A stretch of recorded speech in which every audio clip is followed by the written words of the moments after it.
జాతీయ రోడ్డు భద్రతా మాసోత్సవాల్లో భాగంగా నల్గొండ జిల్లా మిర్యాలగూడలో ఎమ్మెల్యే బత్తుల లక్ష్మారెడ్డి ఆధ్వర్యంలో 500 మందికి ఉచితంగా హెల్మెట్లు పంపిణీ చేశారు. అనంతరం నో హెల్మెట్ నో పెట్రోల్ నినాదంతో భారీ ర్యాలీ నిర్వహించారు.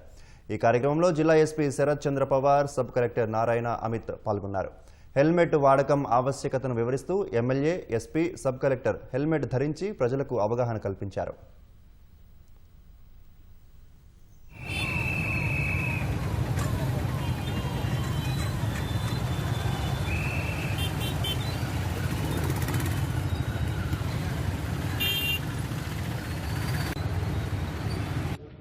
ఏదో ఒక రూల్ పాటించాలని కాకుండా హెల్మెట్ అనేది మన సేఫ్టీ కోసం మనం వేసుకోవాలి.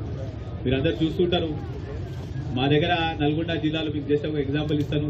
ఈ సంవత్సరం 900 యాక్సిడెంట్లు అయినాయి. 900లో 360 మంది దాకా చనిపోయినారు.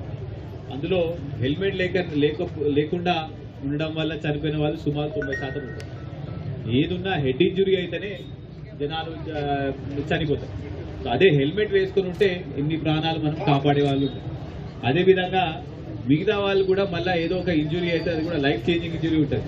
అంటే కాలు ఇరిగిపోవడము, లేకపోతే ఏదో ఒక బాడీ ఇంజురీ వల్ల మళ్ళీ లైఫ్ లాంగ్ కూడా వాళ్ళు కూడా ఇబ్బంది పడాల్సిన పరిస్థితి ఉంటుంది. సో హెల్మెట్ వేసుకుంటూ ట్రాఫిక్ రూల్స్ పాటించుకుంటే మాత్రం ఎక్కడ కూడా యాక్సిడెంట్లు కావు. అయినా కూడా మన హెల్మెట్ అనేది మన హెడ్ని ప్రొటెక్ట్ చేస్తుంది. కాబట్టి మనం ఈ హెల్మెట్ కోసం మనం ఈ అవేర్నెస్ ప్రోగ్రామ్ తీసుకోవడం జరుగుతున్నది. ఎమ్మెల్యే గారు, ఇది వెరీ గ్రేట్ అండి. ఎందుకంటే మనం ఒక హెల్మెట్ ఇస్తున్నాము అని అనుకుంటాం, కానీ చాలా మంది ప్రాణాలు కాపాడుతున్నారు. మీరు వాళ్ళ ప్రాణాలతో పాటు వాళ్ళ ఫ్యామిలీ మెంబర్స్ కూడా చాలా సంతోషపడతారు. సో ఇంత మంచి కార్యక్రమం చేపట్టిన ఎమ్మెల్యే గారికి మా డిపార్ట్మెంట్ తరఫు నుంచి చాలా ధన్యవాదాలు.